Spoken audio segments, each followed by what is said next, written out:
Masoandro izy ty zany a.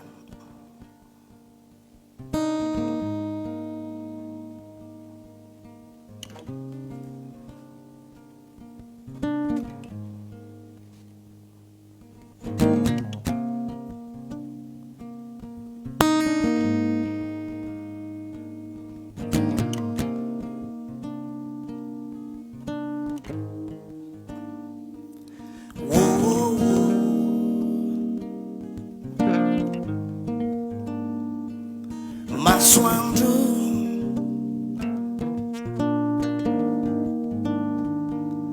Masoandro today.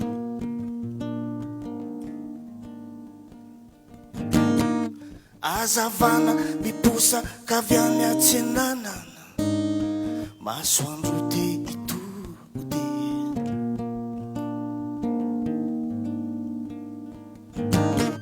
Afanana mitoa katsimba fisakana.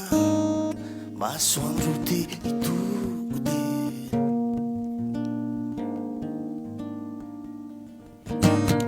Vao maraina mitondra ny hery hoa. Mafolakandro mafolaka de ny masoandro tole. Masoandro tole tole.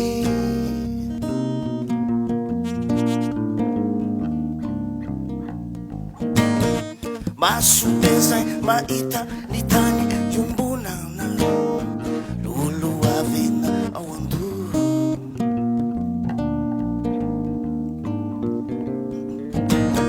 Tiana vaa na bolantany na fiaviana. Mila azy avoko.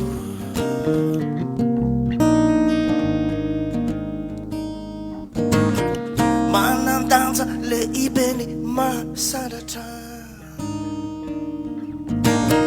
Fasoavana nye ny anjara masoandro de ny masoandro